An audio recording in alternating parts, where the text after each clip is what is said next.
Hi, good morning. This is Anthony Parent of IRSMedic, and thanks for joining us today live for part 2 of our 2024 Renunciation Q&A. We're going to pick up where we left off last week, and we also got some additional questions that we'll be answering first, and some more pressing questions about inheritances.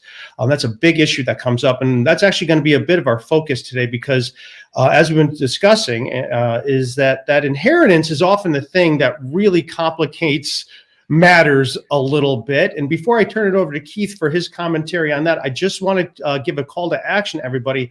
After this podcast at 9 a.m. Eastern time, we have this is going on. The next National Taxpayer Advocate is going to take your questions live February 13th at C-SPAN's Washington Journal. She will be taking your questions. So you can go here, and I'll put this link in the super chat so you guys can get to it there. That is a very good thing to do to sort of get the word out here, because here we are talking about, and as I go through this is really some of the most complicated area of law. Like tax law is very complicated. Renunciation is probably, and John, would you agree renunciation is probably the top complicated thing out there, or would you agree with that? No, I don't think it's the most complicated thing at all. I think there are many areas that are very complicated, but I think that renunciation interacts with other complicated areas in a very complicated way. Right. There you go. Beautifully said. Beautiful. Thank you very much. I knew I could count on you. So if you want to, and so if you go here, you can. There's dial-in numbers to call in there. And I don't really care who you call in as. You call in as a Democrat, Republican, Independent. And there's also outside the United States and text messaging. So I think I might send a few text messages. And then there's the email, and then you can follow it on Twitter. And again, this is going to be happening shortly after we conclude today's podcast. At 9 a.m. Eastern. At 9 a.m. So hopefully you'll be there and really get the word out, because again, and I think here we are talking about a very complicated, as John said, because it's so awful what the U.S. does to people around the world, and especially around the world, in the U.S. and especially around the world. I could say the United States, I would say, is normally an equal opportunity advisor, but there is a special hatred, a special contempt reserved for people overseas. Yeah. So Keith, I want to turn it over to you there. Anthony, can I make one suggestion? Yeah, go ahead. I don't know if that can be. If there's a video of that or something, but you know how you uploaded the video of Congressman Beyer a long time ago? Yep. It'd be great if if this could be uploaded as well. Well, it will be on. I mean, it is on TV as well. Where the taxpayer advocate, it's broadcast over the radio as well as on TV. I'm just thinking of the possibility of preserving it.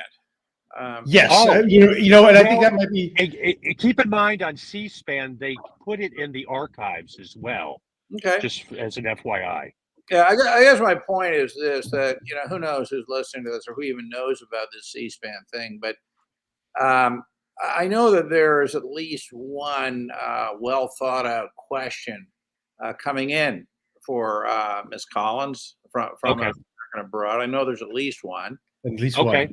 So I think this would be, great. I mean, in other words, this might be something worth trying to preserve. Is all I'm saying, right? Yeah, I'll take, if I could archive it and maybe, comment on it. Now, again, I think this, this is every issue, not just, this is not, this is about not just overseas. Yeah, exactly. But, so I think, so I'm saying like getting one mention is a success is what I would say. One, like if that's the case, I didn't realize. So it's, it's great to actually, see you have it up on the screen. So I didn't realize, Anthony, that questions could be texted.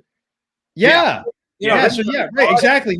So text right here. You can text texting function ready to go. Yeah, right. Yeah. Right there it is. So text right there, 202-748-8003. All right. So Keith, I want to start off with you today. And I want to talk about kind of because oftentimes you deal with people, kind of give them, advice on the ground to say, hey, what to do. People reach out to you. So oftentimes, explain what happens. People don't really want to renounce and they do something else and they generally do okay. So explain what's going on here. Well, I will say, I'm going to, what I'm going to first say is there's no cookie cutter approach. Everybody's situation is different. So with the people with whom I deal, there are people who are either going to renounce or contemplating renouncing. And I tell them, okay, let's stop and take a look at your situation. All right. If you happen to be, for example, the typical accidental American and you have no ties to the United States whatsoever, zero ties or whatever, there is the possibility of just renouncing, getting your certificate of loss of nationality, and moving forward. However, these things need to be explored because there are Americans overseas who may fall into that category, with the exception of they have an inheritance that's going to come their way, or they may have a business or something where they will need to enter the US tax system at some given point, and maybe they can't renounce in the immediate, but they'll renounce down the road based on an inheritance or based on something else. So when people come to me, we explore all the different options based on their particular situation.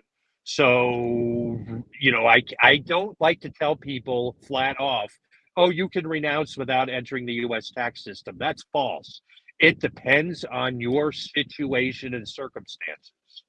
That's what I want to just say from the get-go. Thank you, Keith. Thanks for that. Absolutely right. It depends. So Keith, I want to start with the first question we got over the week since last episode. When's the renunciation fee actually going to be reduced from the exorbitant $2,350 to $400? When's that happening? Well, it's going through the process right now, and from what I understand, and I can't give a more specific answer, but sometime this year. That's all I can say. And I think a lot of people might be Sometime waiting this for year. that because I mean it's a punitive to escape the punitive tax system. You have to pay a punitive fee. All right, so we want to get over to our we're going to get our slides up here. We have some questions that we will pick up from the beginning these are some questions that came in over the week. So, this is really, and I want to thank John for creating some of this outline. So, this is really one of the most consequential times ever to get the best legal advice you can be. It's really beyond complicated, as John explained in his way. And, yesterday I did something. I was like, well, how is AI? How is artificial intelligence? Can it really write something that's intelligent? Because I'm imagining people are doing their own research, and even lawyers will do their own research. So I had AI write me an article summarizing recent FBAR decisions. And it was incredibly convincing. Nothing was right. Well, I mean, some things were right. They got names generally right. But most of the important things they had completely wrong. And the problem that it had was that it was so convincing that the way it was written, it was written well. So you got to be careful what you're getting out there. So it's really something, this is not a time to take shortcuts whatsoever. So that's something I think we gotta recognize, the amount of information out there, and then the amount of there's more information. It's so easy to create misinformation now and make it sound great. So just got to be really careful there. So this is the first question that we got. Here it is. I believe that I may be inheriting assets from a family in the United States, from family in the United States. How does this possibly affect my decision to renounce U.S. citizenship? Are there reasons why my presumed inheritance means that I should not renounce U.S. citizenship? Assuming that I'm going to renounce U.S. citizenship, does it matter whether I renounce before or after my inheritance? What should I do? Who should I speak with? Great question. Fantastic question. And this is a question that comes up a bit. This is the fact pattern that we have. Keith, you want to take a stab at answer this? You want to take a stab at answering this? Yeah. Our first advice. Yeah, go ahead. I'll take a stab, but I don't get into the nuts and bolts. You guys do. But with that particular question, and it comes up quite a bit. For me, I tell the individual that this is where you need to go to a professional to get real nuts and bolts advice, because there may be a situation where that estate can be restructured possibly before you renounce, or maybe not. And you don't know if that estate, and I'm just doing the best I can here, if it's going to what's the word I'm looking for? Where the IR it's going to trigger a tax action with the IRS Mm, or not. You don't know, and that's where you need to get solid advice yeah. on what solid advice on what the estate is in its current form, or if anything needs to be adjusted before you renounce, if it's possible. I know. Yeah. Thanks for that, Keith. And by the way, and we get competent advice, and then what Keith does, and it's such a valuable service for everyone. He, true advocate for people. Reach out to Keith if you are just sort of unsure what to do. He's a first step. And as a non-tax professional, he won't be trying to sell you on tax compliance if it's not appropriate for you. So just Right. he's just been a fantastic Right. research. But if it is appropriate, then I'm going to turn them on to a professional, because Then you don't want to screw yourself. Yeah. And especially in the inheritance, that's where that's often the thing that really complicates matters. John, anything to add to this one as we go to the next question? So this is because basically we have a question here that's so complicated that we really can't. And I think what will happen as we go through some of the other questions, we're going to see why there is just no cookie cutter answer. Would you agree with that? Oh, absolutely. There's no cookie cutter answer. And, frankly, anybody who doesn't get professional advice is a complete idiot, to be very clear. All right, from the words of the great John Richardson. Well, I'm just telling them like it is. No, you're telling the truth. No, John, you're telling it exactly like it is. Because when my experience, when people don't get planning and they come here with a tax problem, I'm thinking, it would have been a little bit of the right advice back then would have done big things. And that's exactly my experience, because people rush in. And this is, I think, the number one thing people understand is that don't expect, say, an immigration attorney, especially, unless you have John Richardson, to understand these issues. Don't expect them to know what these issues are. They're really focused on that immigration aspect. So a lot of attorneys don't understand how this actually works. So let's move on. I would add to that I wouldn't expect a tax lawyer to understand it either. There you go. And I'll tell you why. Because, we're having this discussion from the perspective of, some U.S. citizen living outside the United States trying to decide, what to do, right? It's a sort of a financial planning decision that has citizenship and tax aspects to it. But look, you're not just living in the United States, okay? You're living somewhere else with its laws. And, the United States doesn't tax inheritance, some other countries do, et cetera, et cetera. So the kind of advisor you actually need is somebody who can see this from multiple points of view with a possible estate tax treaty in between the two, right? I mean, that's kind of, that's part of what you need. Just some, so a couple of small sort of, giveaways here, in the sense that I think these are always things to consider, irrespective of anything else. The first point, people are saying, well, should I renounce before or after an inheritance? Well, to articulate the obvious, if you renounce after the inheritance, you might find yourself a covered expatriate when you weren't before. There's no question that, this will add to your 2 million thing. Now how that impacts it, that's, you can talk about that with your advisor, but I think that's an important thing to realize. And a second thing that I think is absolutely critical, and this is something I actually do deal with all the time, surprisingly a lot recently, is the problem of inheriting U.S. site as assets and then renouncing. Okay, because leaving aside the definition of U.S. site as assets, let me make it clear that includes U.S. real estate and shares of U.S. corporations. That's not all it includes, but let's just, to keep the conversation visual. Okay, it includes those things. Now, if you are not a U.S. citizen or domiciliary, that is, you've renounced, and you inherit these things, say they're income assets, and you just keep running these things, you die, okay, the U.S. has an incredibly punitive estate tax levied on assets of non-citizens, non-domiciliaries. How punitive? Anything above $60,000 in value, not equity, in value is subject to a 40% tax. So let's say that you inherit an income property that's worth $1 million. And let's say you want to keep, say, great, this is my retirement's my income stream. Okay, leaving aside how that's taxed, which is a different issue, because remember, when you renounce your tax as a non-resident alien, okay, that may or may not impact it in this case. But the really important point is, but let's say you die.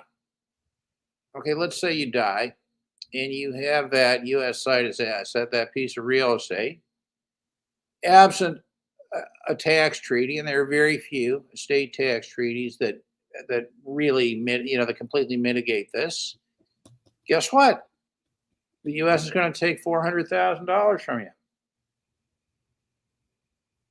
Now, if you'd not renounced and you were still a U.S. citizen, then you'd have what's currently $13 million, but going down to the the $6 million estate tax exclusion. So, I think that a major determinant in this decision is, what are these assets? What do you plan to do with them?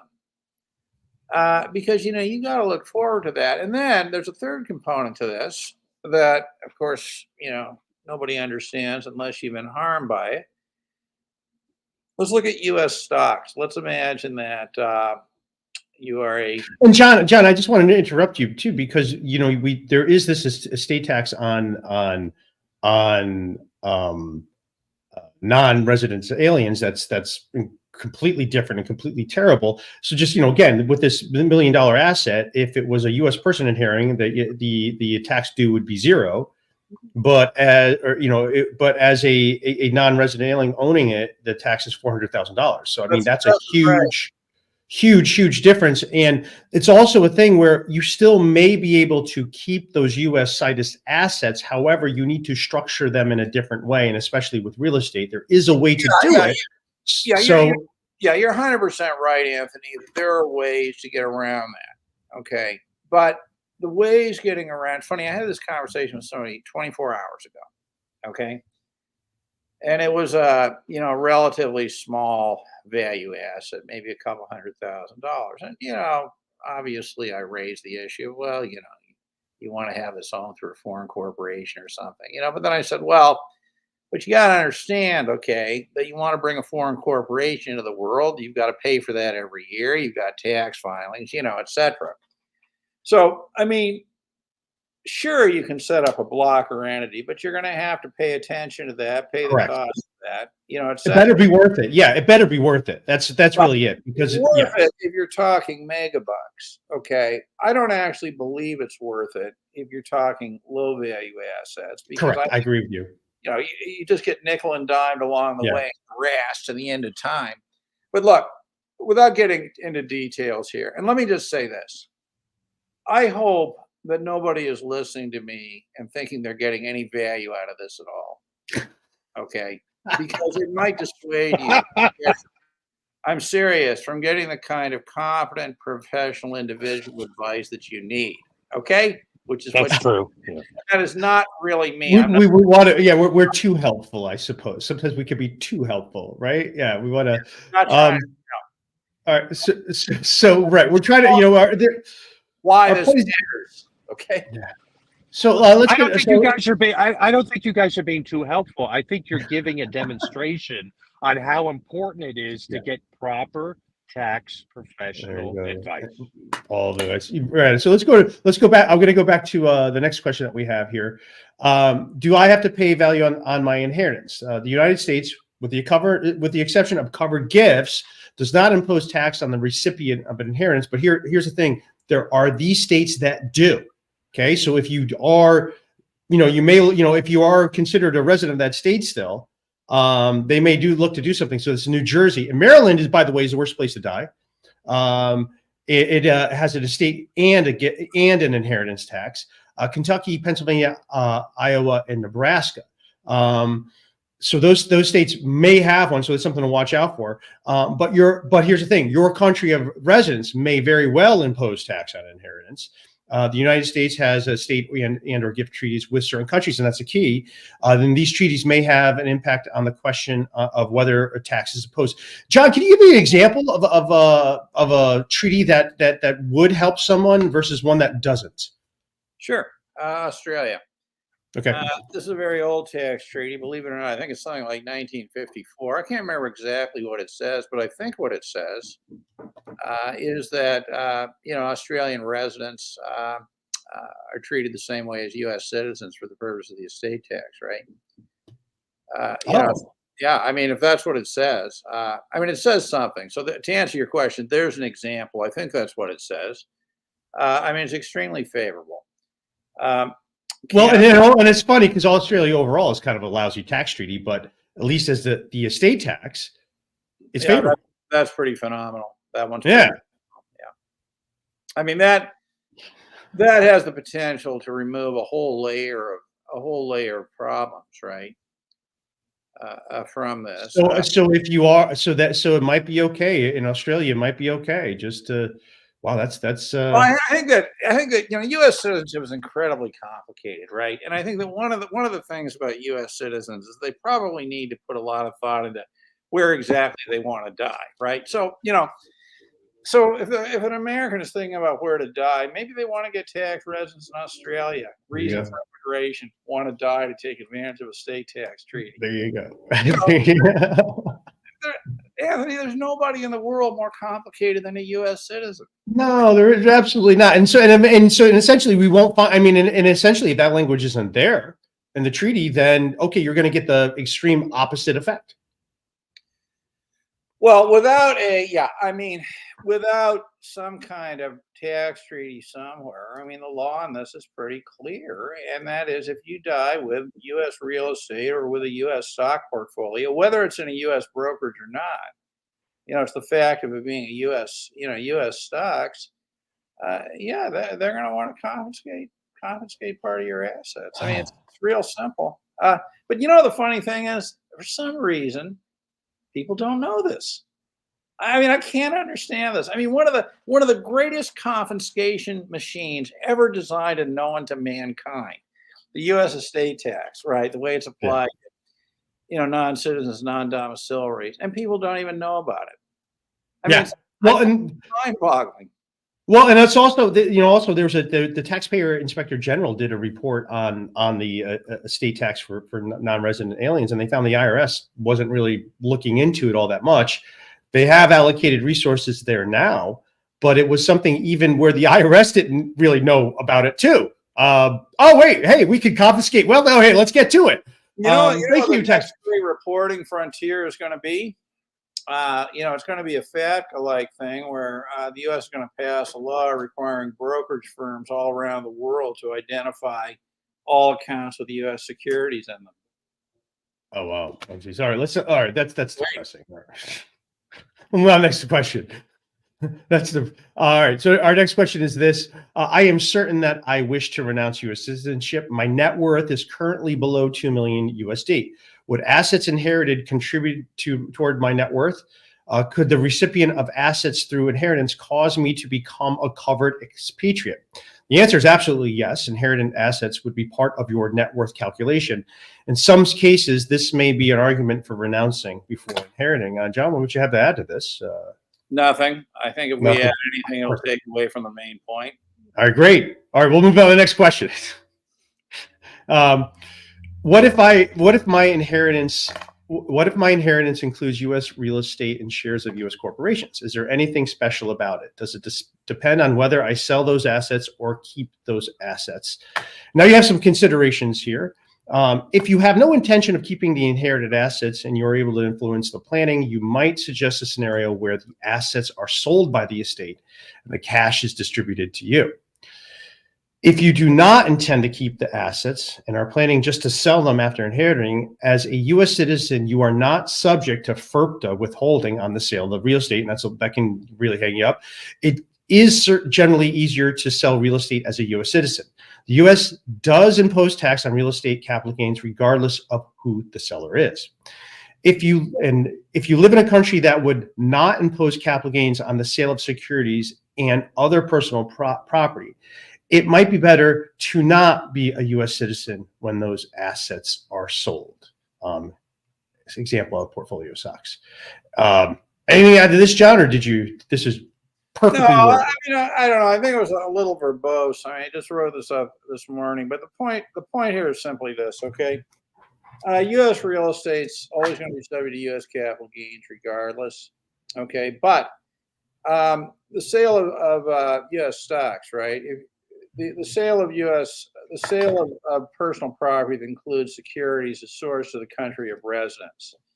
So if you renounce and you are, and you own a portfolio of U.S. stocks, you can then sell those and not be subject to U.S. capital gains on that. Okay, so I mean, that's something to discuss with your advisor. Here's a question from Melvin. Are you saying that if a non-U.S. citizen living outside the U.S., if you have an ETF with U.S. stocks, the IRS can tax you? How would that work in practice? Well, if it's a U.S. ETF, yeah, sure. I mean, it's going to be a U.S. site as an asset, I think. And the way it works in practice, okay, is simply this. So you're a U.S. citizen or non-citizen living outside the United States, all right? And we're talking about on death, right? Yeah, that's what I'm assuming. Yeah. It's just U.S. source income. Yeah, right. If you're alive, it's just U.S. source income. If you die, though, here's the problem. Okay, and this is actually a really, really big problem. So assuming those are U.S. cited assets, assume that's in a brokerage account somewhere. So let's assume also that there is no U.S. executor to the estate, no U.S. executor. If you have a U.S. executor, none of what I'm about to describe applies. If you do not have a U.S. executor and you are a non-citizen who owns this stuff and it's in a brokerage account, your problem is getting it distributed to the heirs. An IRS clearance certificate is going to be required, which means, or they just won't distribute it. A non-U.S. company will be a non-U.S. cited asset. If it's a non-U.S. company, like if it's a mutual fund, let's say a Dutch mutual fund that holds U.S. securities, no, because the issue here is the domicile of the fund itself. Okay. But here's the thing. If it is a U.S. cited asset to finish, you've got to get an IRS clearance certificate, which takes a lot of time. We're going to be getting, I think we have some questions on that too, about how that all works. All right. No, thanks. All right. Let's move on to the next solution here, and that's just to avoid the United States, Yeah. Yeah. Right. Now here we go. I know that I will be inheriting some residential real estate that is being rented and has a valuable income stream. I think this question would work also for commercial real estate. I don't see a difference. I will also inherit a portfolio of U.S. stocks that pay dividends. How would that affect my decision to renounce? This is a good reason to think more carefully about whether or not you should renounce U.S. citizenship. Here are some reasons. You have your income tax considerations, so let's talk about those. From a U.S. tax perspective, after renunciation, you will be taxed as a non-resident alien. You may end up being taxed by the United States on those U.S. source income streams more punitively as a non-resident alien. On the other hand, depending on the tax treaty, it is possible that the retention of U.S. citizenship could lead to punitive tax consequences. This aspect requires input from a cross-border tax preparer. I guess it's part 2 is the one that's let's delete part 2. It's too complicated for this discussion. Okay. Yeah, that's okay. All right. So that's a good reason why you need help. All right. There you go. Okay. We'll have to just go on with that. Situation, but there are situations. But let's delete it for the purposes of this discussion. All right, great. So we'll go over the estate tax consideration. A non-citizen who is not domiciled in the United States is subject to the estate tax rules with respect to U.S. cited assets, including but not limited to U.S. real estate and shares of U.S. corporations. The exemption is only $60,000 USD with a 40% tax on the value in excess of $60,000.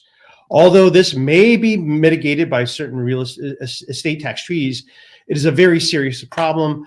And that's why I don't think non-resident aliens should buy U.S. real estate. So really something to think about. Estate, and then this gets into a big issue here, the estate administration consideration.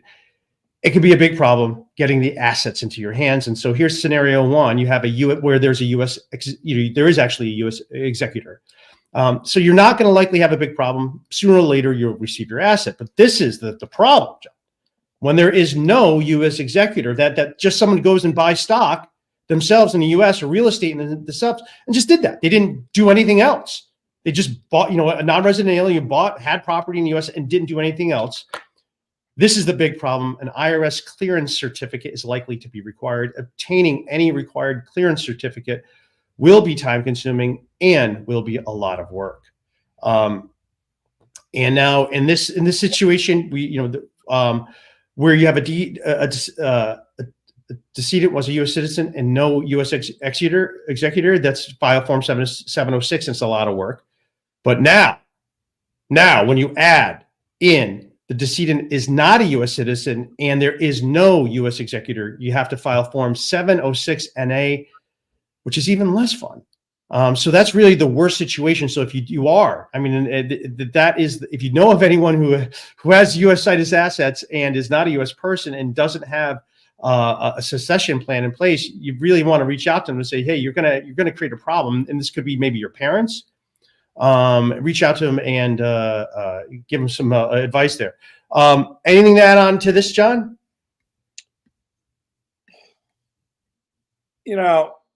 I think that, when I listen to you talk, sort of repeated, Anthony, it doesn't sound as bad as it is.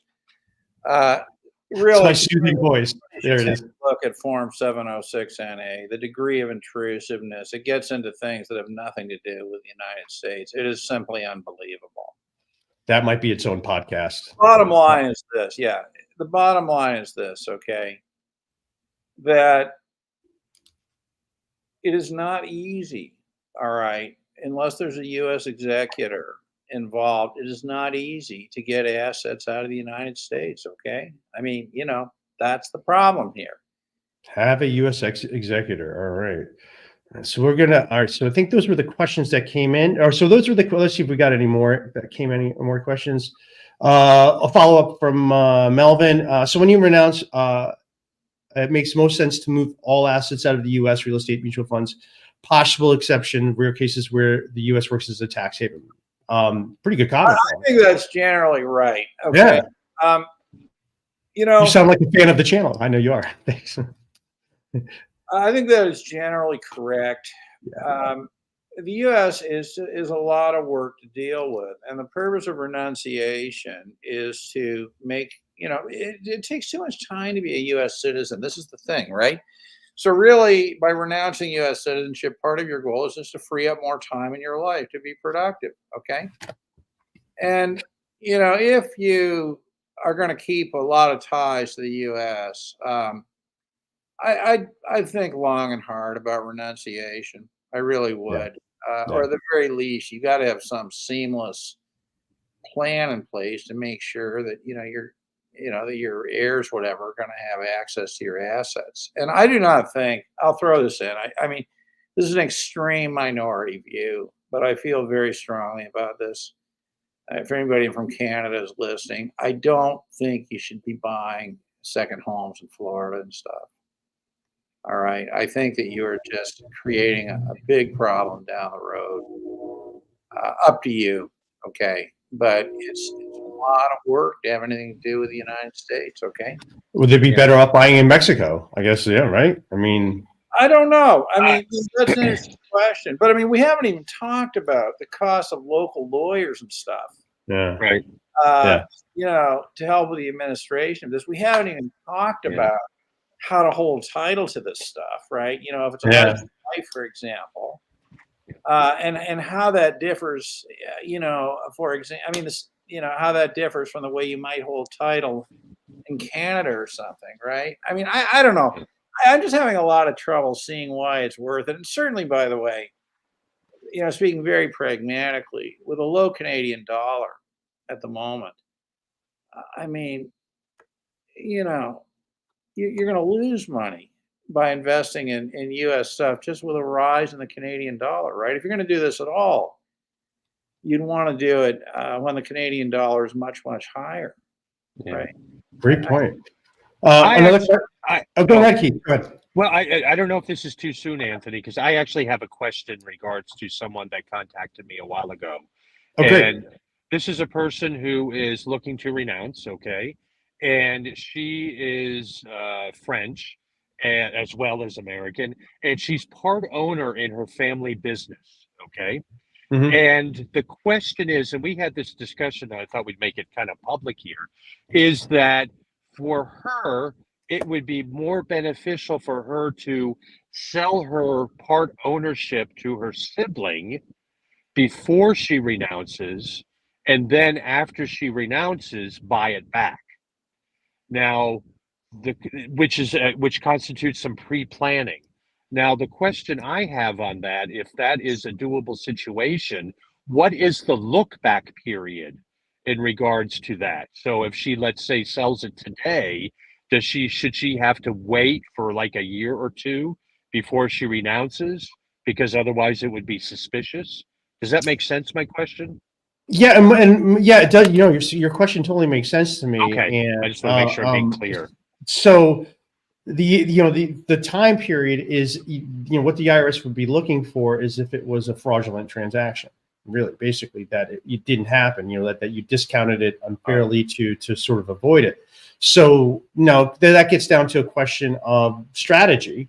Right. So if because it's a real transaction and it's not fraudulent, that's okay, obviously. you're fine. Yeah, it's on. And that's where and we got a question a question from Ronald, which basically I think would cover here. How much the value of the primary residence? He's talking about how primary residence outside the U.S. must be valued, and I would say this is true for all assets. Must it be certified by whom? And this is where I would say it has to be a good appraisal. It has to be a fair appraisal. That now there's valuations that you get. One of the what we were talking about was somebody when you have a interest, when you have a minority interest in a property, you actually get a discount on your valuation because of the minority interest. And so that's actually something people will do. Say, hey, look, I have I have a majority interest in this company. It's like, okay, we'll go under 49%. Or go under 50%. Now you're a minority holder, so that will actually lower the value. So that's one of the plays that you can do. That's allowed. And yeah. For the Ron was talking about for the expatriation tax. I rarely have submitted. We rarely submit appraisals with it. It's just something that if it is examined, we have the support to show it's an arm's length transaction and that there's a fair, independent appraisal. It's not something that we pulled out of. And I think this is really where you come into sort of the practicality of how the IRS administers this. They're looking for people who did nothing right, and they're covering their tracks. When you go through the steps and do this, you've created a bunch of work for them. They want to move on to somebody else who made their case very easy by not doing anything. So that's that is sort of you would be well protected as long as it was reality. As long as it's something that could be substantiated. And again, and I've talked about this before, we don't see a lot of covered expatriate audits. I have never run into one. I have talked to one other person who has, but it was incidental to another.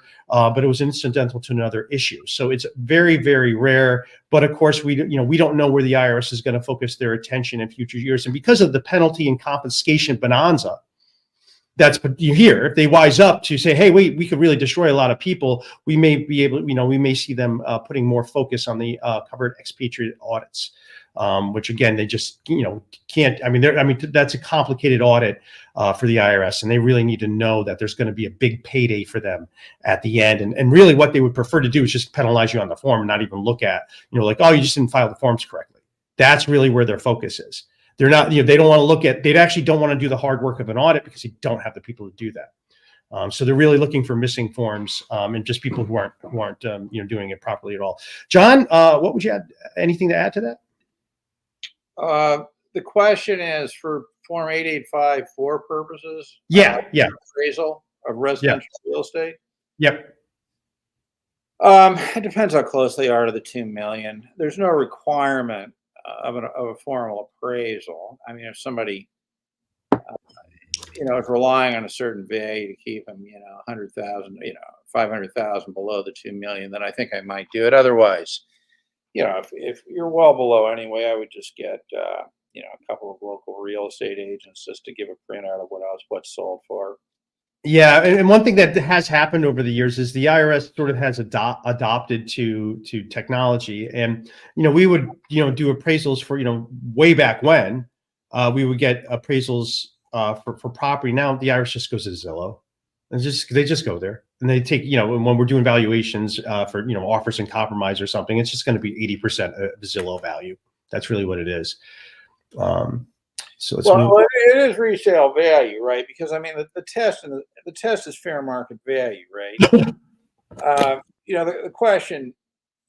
I mean, part of the problem, right, with this is you go to these real estate agents; they're used to hyping values, right? So you need to make it clear that it would be for mortgage financing purposes, which means that they can't really exaggerate. Then you got the issue of joint ownership, right?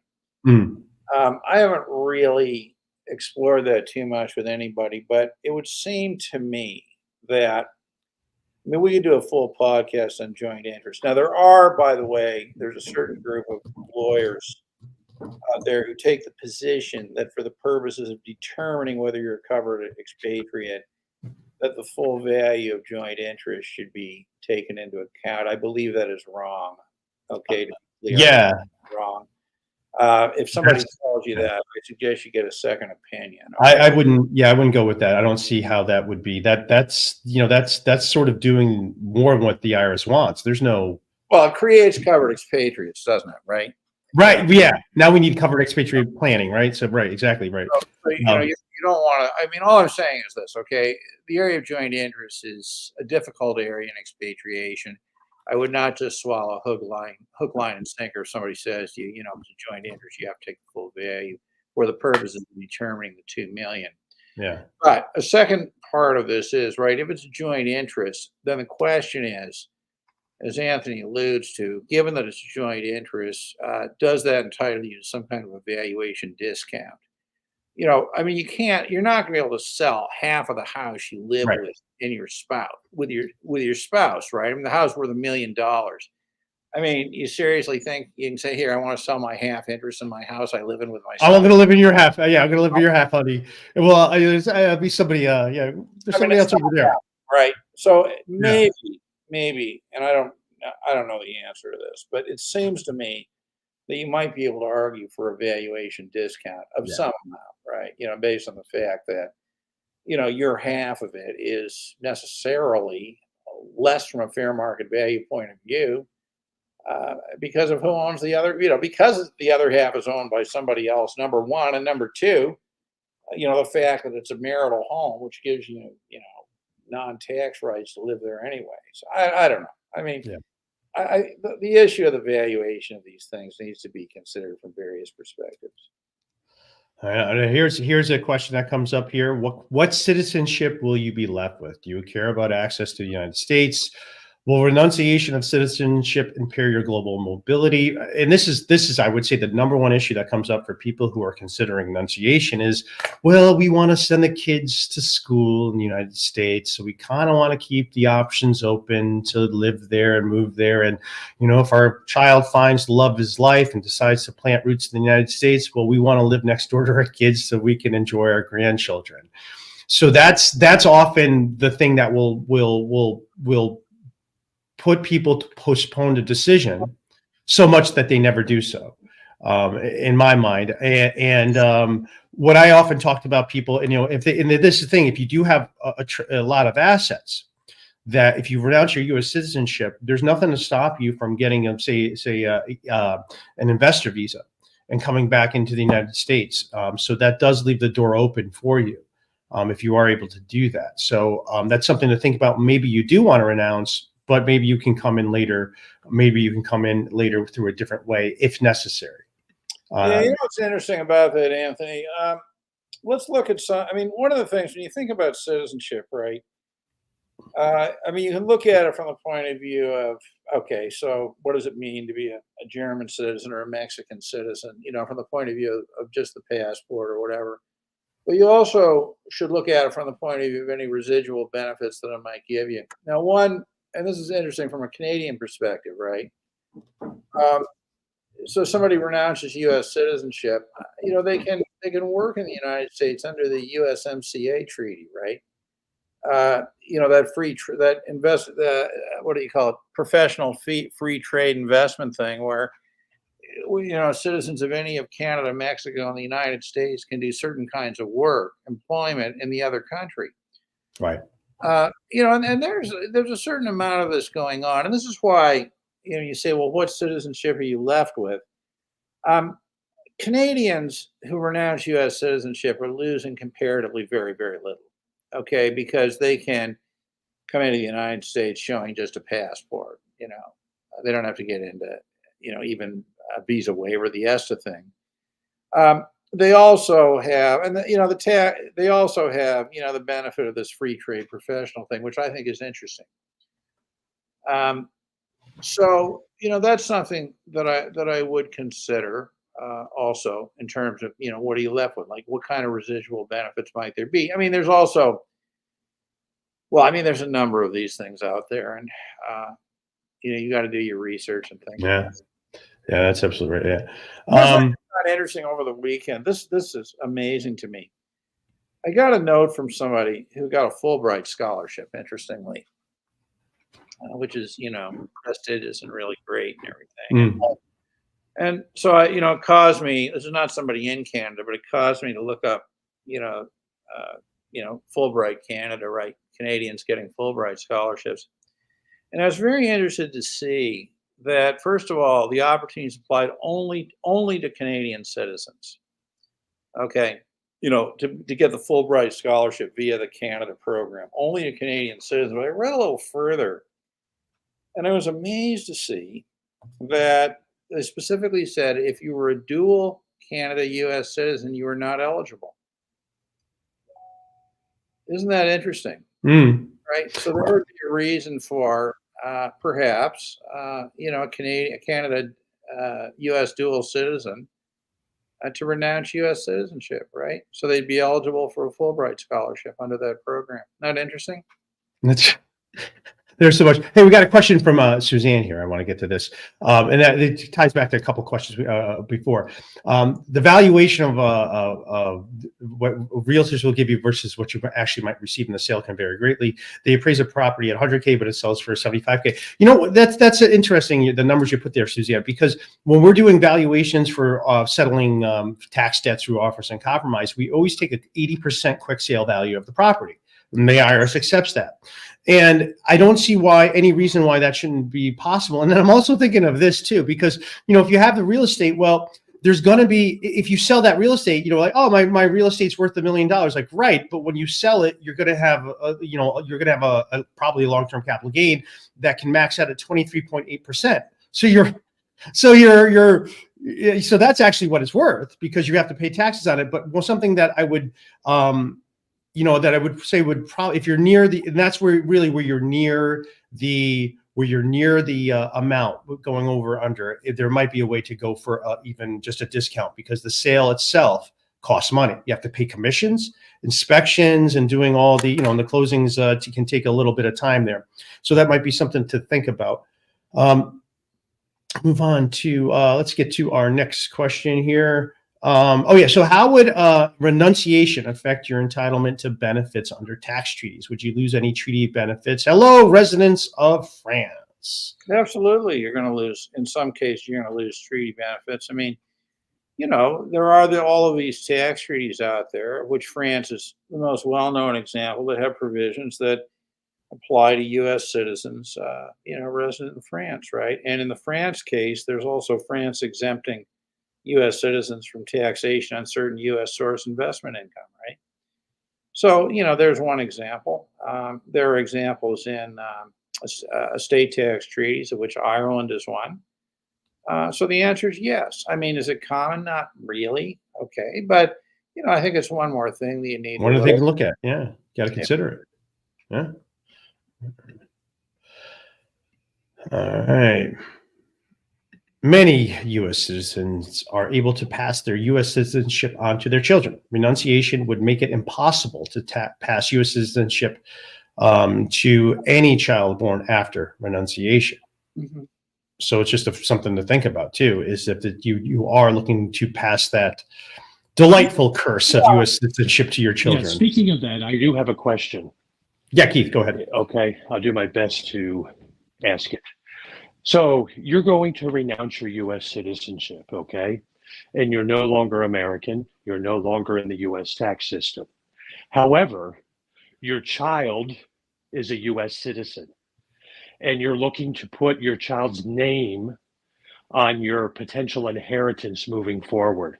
That child needs to really renounce once he becomes 18 for it not to have any issues with the IRS. No.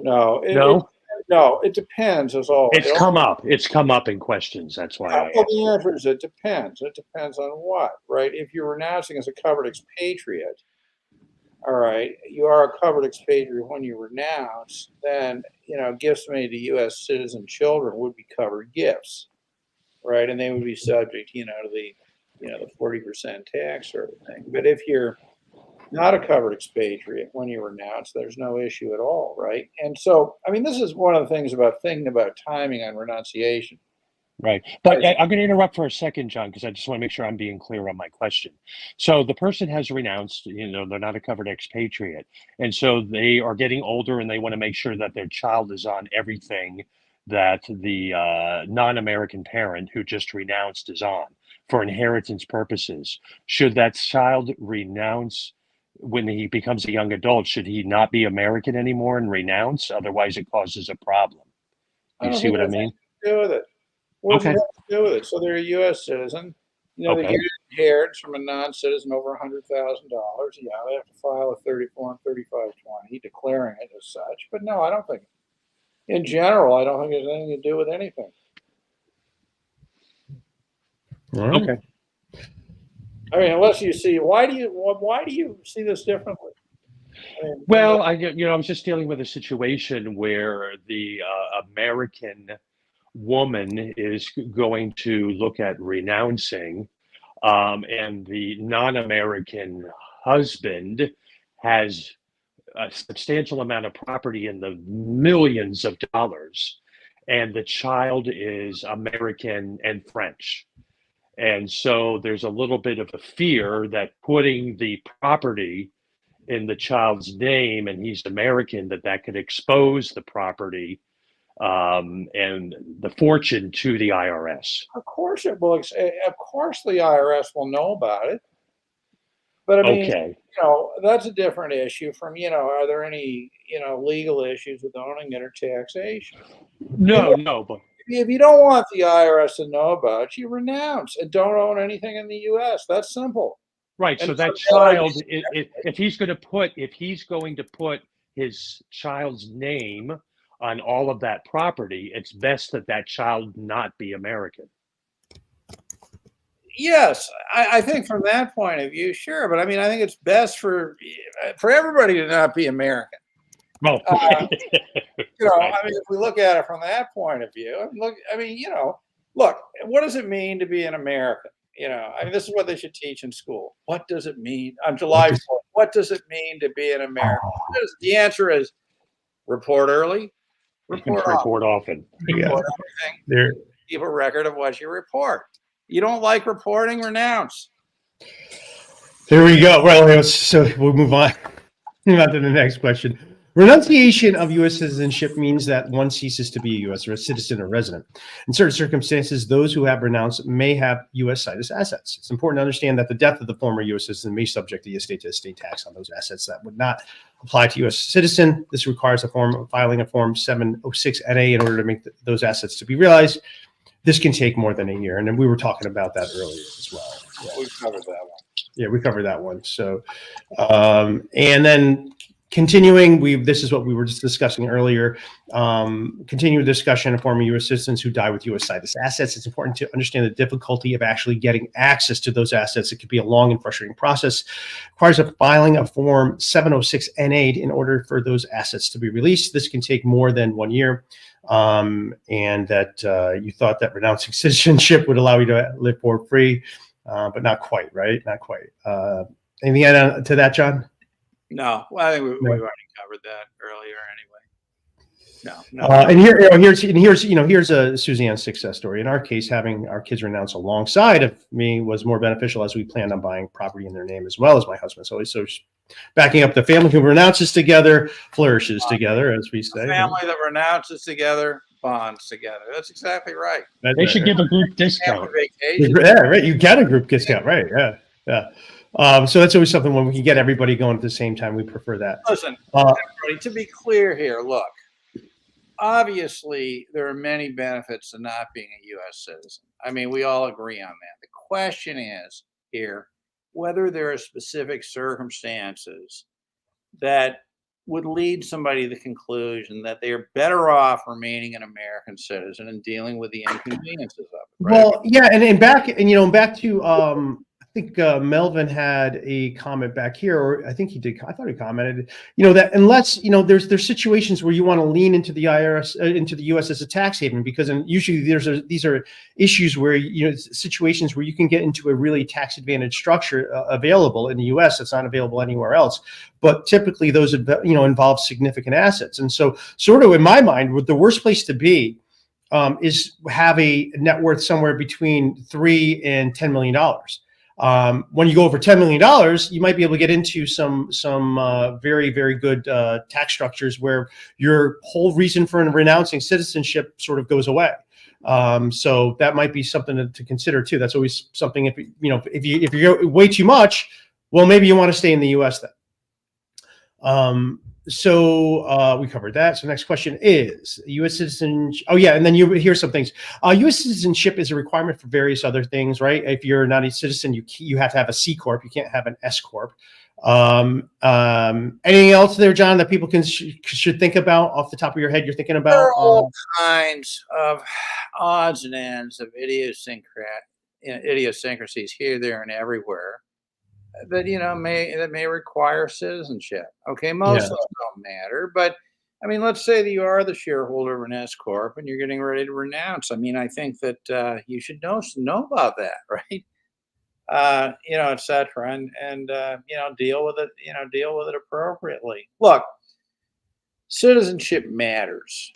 Okay, for most people, it's invisible, right. But in my experience, I have yet to see a citizenship problem that is a small problem in life. Okay, doesn't affect many, but if it comes to bite you, it does. And there are a few problems that are, potentially worse. Now, look, we all hate the U.S. tax and regulatory regime, but it doesn't. U.S. citizen doesn't have value. It does have value. It's just that but it also comes with, significant cost, time, disabilities, et cetera. So the question is, are those disabilities and costs, when compared against the alternative, a compelling reason to keep it or not? And I think, in this discussion today, I think that we've shown some reasons where it might make a lot of sense to keep U.S. citizenship, right? But, to wrap up here again, I always get the feeling that, to some extent, what we're trying to do here is give free advice. And this is not advice at all. Okay. Anything I've said today should be considered to be a warning and not advice at all. Because if you are if you're in a position of getting assets from the U.S., you've got to find a competent advisor. Okay. What we've tried to do in putting together the notes for today is to give you a sense of how many issues, the range of issues there actually are here. We can't answer them. Okay. And by the way, I'm not holding myself out as the advisor in this area. Okay. It's not really a big part of what I do, but what I do, I've seen so many aspects of this that I know these are issues, right? Yeah. Right. Yeah, if you're looking to reach out to John, you need some help, reach out to him at citizenshipsolutions@protonmail.com. He can help you out there. And also, if you want to reach out to Keith, you could reach him at US_overseas _advocate at outlook.com. And be sure to check out his Facebook group too. Now we are going to conclude today. And also, oh, by the way, also you can go to IRSMedic.com offshore for your offshore matters, disclosures. And also, with a service that we do is we do give, we do because people don't know if they want to renounce until they get an idea of what it's going to be, because there's so many contingencies. So something we do is an analysis, if you're thinking about it, to give you some perspective numbers. It can get, kind of complicated as you go up. So to get the idea of what you would owe and how, and, what would be needed to get that to be lowered. Thanks here, Suzanne's brought this. We all bring up points that many don't think of, and going through the process can be confusing. So it helps. And thank you, Suzanne, for that. It helps you, and I'll say it again: get help. Okay. Get help, yeah. And so we will be, and I think we have a few. And by the way, in the comments, if you have a topic you want us to discuss, because we have the 706 we talked about, then about joint interest. If there's something that would be important for you to know, please leave them in the comments, and we'll try to cover that topic for you. Concluding today, though, what I want to do is just go back to the call to action. What we have, we need to, one of the problems that we have is that this is, as Suzanne said, this is really, really important stuff that people aren't aware of.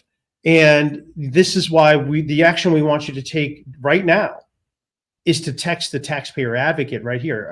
It is 202. I put my Connecticut area code in there. It's 202. 202-748-8003. She's going to be going live very soon. So be sure, let me just get this. If you're just tuning in here, if you're just tuning in, be sure this is the action we're looking to take at 9 o'clock, which is about 20 minutes from now. She will be taking questions, and we're really trying to get her more alerted to the problems of being a U.S. person overseas, and how utterly punitive and nasty and depraved. And that's really the word the IRS is, and how these laws are passed specifically because there isn't a strong lobby that can counter them down. So it's really essential that you make your voice be heard. I think texting is a great way to get it. You can give a call as well. You can, and you can also go on Twitter as well and email them. But I think texting is probably going to have the greatest impact. So with that, I want to thank my guests, and I want to thank everyone who's could ask questions today. I really appreciate it. I want to thank everybody for joining us today. Do we know what we're covering next week yet? We're not sure, right? But next Tuesday, tune in. And this is why you want to be sure you subscribe, turn on those notifications so you know when we go live. And that way you can participate as well and get your questions answered. Well, we could talk about the Form 706NA. I mean, I think that's a great one. I love it. I think that's, that's a really important one. I love it. Certainly an unbelievable experience. Yeah, I think that's yeah. Where they log in next week is watch some old episodes of The Twilight Zone. Okay, before watching the 706NA podcast, you have just entered the 706NA zone. Dude. All right. With that, for John Richardson and Keith Redmond, this is Anthony Parent of IRSMedic. I want to thank you all for watching.